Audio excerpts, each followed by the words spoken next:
Well, certainly China is not happy that it is going through this trade war. It's something that China would like to avoid, because certainly China will be damaged by this trade war. Its growth will slow down.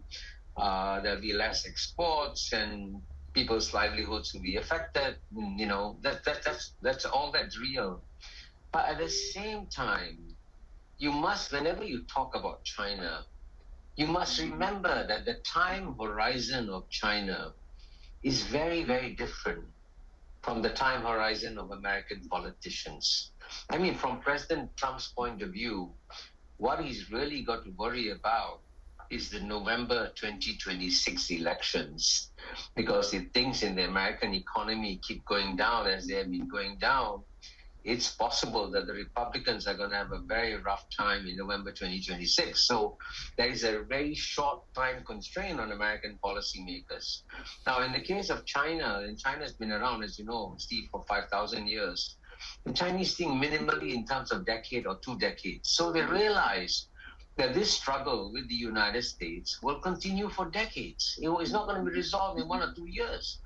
And so the Chinese are prepared to accept short-term pain for long-term gain. And right now, you notice that as a result of American pressure on many, many countries around the world, more and more countries are saying to themselves, quietly, privately, that, hey, actually, it's much easier to deal with China, which is stable and predictable and rational, than to deal with the United States that can change its tariffs every few days or every few weeks. And so in that sense, the inconsistencies in American policies are in some ways a gift to China.